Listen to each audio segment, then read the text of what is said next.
प्रभारी मंत्री दिनेश प्रताप सिंह का तीखा हमला। जो बहन के हाथ की चूड़ियां नहीं देखे वो सिंदूर राखी का महत्व क्या समझेगा।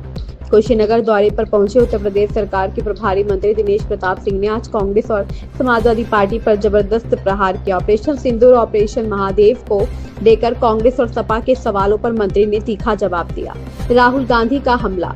मंत्री ने कहा, जो व्यक्ति अपनी बहन के हाथ में चूड़ियां तक नहीं देख पाया वह क्या समझेगा सिंदूर और राखी का महत्व। जिनकी मां और बहन के माथे पर कभी भारतीय ने सिंदूर नहीं देखा वे भारतीय संस्कृति को क्या समझेंगे।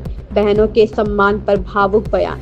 मेरी कलाई पर मेरी बहनों ने राखी बांधी है। जब तक जीवित रहूंगा उनके सम्मान के लिए लड़ता रहूंगा, चाहे शरीर का एक एक कतरा लहू क्यों ना बह जाए। अखिलेश यादव और सपा पर वार। लोकसभा में डिंपल यादव जी के लिए भाजपा के सांसदों ने आवाज उठाई, लेकिन अखिलेश यादव और उनके सांसद चुप रहे। जो अपनी पत्नी के सम्मान के लिए नहीं बोला वो देश की मातृभूमि के लिए क्या बोलेगा। बिहार में एसआईआर पर कांग्रेस को घेरा। कांग्रेस चाहती है कि जो मर चुके हैं वह भी वोट दे। चुनाव आयोग मृत और माइग्रेटेड मतदाताओं का नाम हटा रहा है, इसी का विरोध कर रही है कांग्रेस। इन बेवजह की बातों को उठा करके अब बताइए, ऑपरेशन सिंदूर की बात उठाते हैं, फिर आप कहते हो महादेव, ऑपरेशन महादेव। ना तो हम सोमवार ढूंढ रहे हैं ना हम शनिवार ढूंढ रहे हैं। हम तो जिन बहनों की मांग का सिंदूर छीना है, जिन्होंने हम उनको ढूंढ रहे थे, जब भी मिले तब हमने उनको मारा, हमारी सेना ने मारा। तो हम तो समय नहीं खोज रहे हैं। अगर विपक्ष को इसमें लगता है कि ये कोई समय था, तो मुझे तो नहीं लगता कि हिंदुस्तान के में जीने वाला, भारतीय संस्कार संस्कृति से जीने वाला अपनी बहन की मांग के सिंदूर का महत्व समझता है। कांग्रेस कैसे समझती है? नहीं समझ सकती। ना तो राहुल गांधी इस बात को समझ सकते हैं, क्योंकि आपने राहुल गांधी की बहन की कलाई में कभी चूड़ी नहीं देखी। तो राखी का मतलब प्रियंका गांधी क्या जाने, राहुल गांधी क्या जाने। राहुल गांधी की मां और राहुल गांधी की बहन की मांग में कभी भारतवासियों ने सिंदूर नहीं देखा, तो सिंदूर का मतलब ये कैसे जान सकते हैं। तो जो भारतीय संस्कार संस्कृति में जीता है, हम लोग, अगर हमारी बहन ने हमारी कलाई में राखी बांधी है तो मेरा धर्म है, मेरा कर्तव्य है, जब तक जीऊंगा जीते जी अपने बहन के सम्मान को किसी दशा में झुकने नहीं दूंगा। उसके लिए चाहे हमको अपने शरीर का एक एक कतरा लहू बहा देना पड़े, लेकिन हम लोग उसका बदला लेते हैं और लिया है। आप अंदाज लगाइए कि 2004 से 2014 तक जितने आतंकी घटना हुई, कांग्रेस ने एक ईंट भी किसी आतंकवादी की तरफ फेंकी है? किसी देशवासी ने देखा है क्या? और हमारे राज में, मोदी जी के राज में, जब जब किसी ने हमारी अस्मिता, हमारी संस्कृति, हमारी जनता की ओर अगर नजर उठाई है तो हम लोगों ने घर में घुस के मारा है। तो ये आज मोदी का देश है, योगी का प्रदेश है, इसमें इसका कोई स्थान नहीं है। अब ये अलग बात है कि विपक्ष के लोगों के पास कोई मुद्दा नहीं है, इसलिए वो ऐसे मुद्दे उठाते हैं। धन्यवाद। देखिए, सबसे पहले तो मैं धन्यवाद देता हूं उत्तर प्रदेश के यशस्वी माननीय मुख्यमंत्री जी का, माननीय कृषि मंत्री जी का, जिन्होंने मेहनत और परिश्रम करके कुशीनगर और आसपास के जिलों के लिए एक बहुत बड़ा संस्थान स्थापित करने का निर्णय लिया। और स्थापित करने का निर्णय ही नहीं लिया, कार्य प्रारंभ हो गया है। ये बड़ा विषय है, कृषि विश्वविद्यालय। मुझे तो नहीं याद आ रहा है कि आज़ादी के बाद से आज तक कुशीनगर के आसपास कृषि विश्वविद्यालय खोले जाने का सपना भी किसी और राजनीतिक दल ने देखा होगा।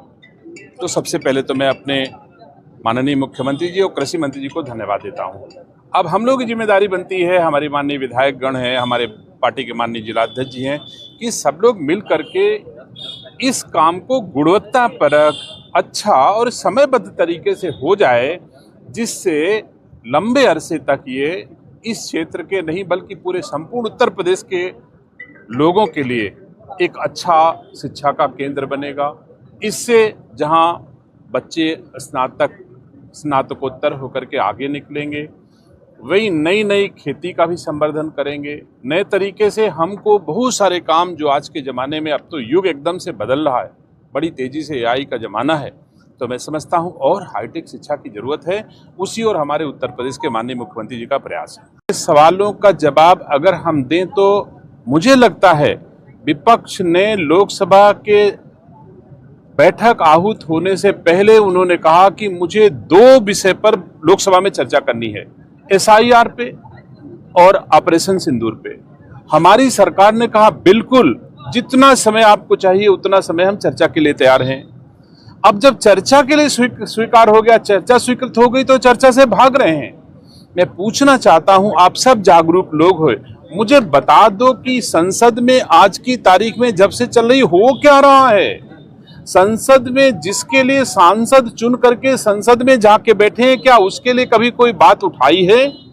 सांसद जो विपक्ष के सांसद हैं चुन के तो जाते हैं अपने क्षेत्रों से और वहां जा करके बात करने जाते हैं, पाकिस्तान के समर्थन की बात करते हैं, विपक्ष के समर्थन की बात करते हैं।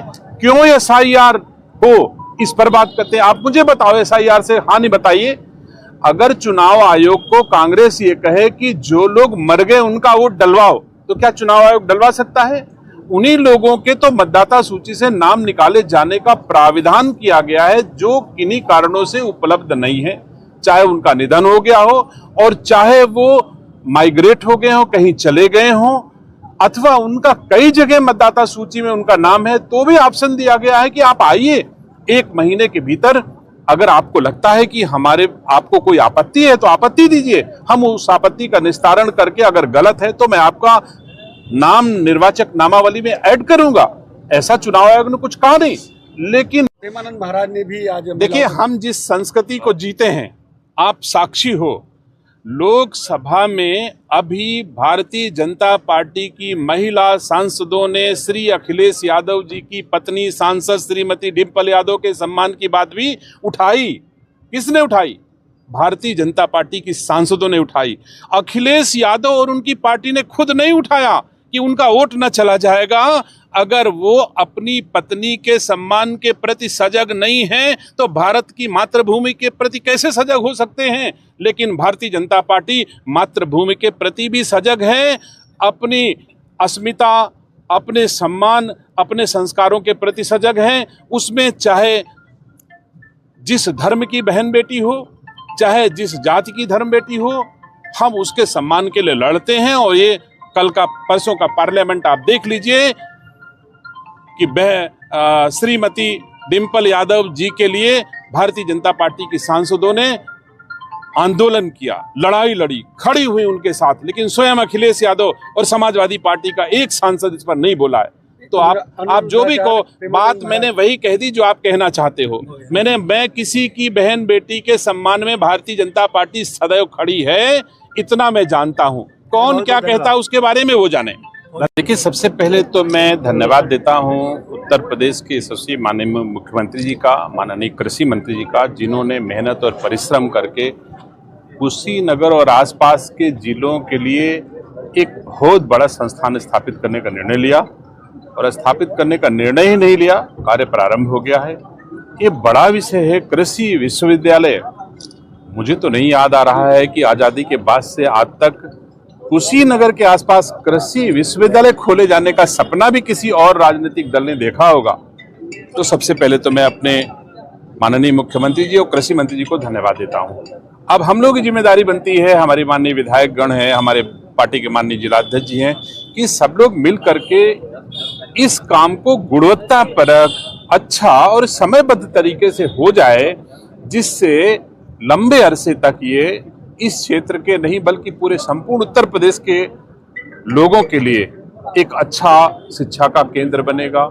इससे जहां बच्चे स्नातकोत्तर होकर के आगे निकलेंगे, वही नई नई खेती का भी संवर्धन करेंगे। नए तरीके से हमको बहुत सारे काम जो आज के ज़माने में, अब तो युग एकदम से बदल रहा है, बड़ी तेज़ी से एआई का ज़माना है, तो मैं समझता हूं और हाईटेक शिक्षा की जरूरत है। उसी और हमारे उत्तर प्रदेश के माननीय मुख्यमंत्री जी का प्रयास है।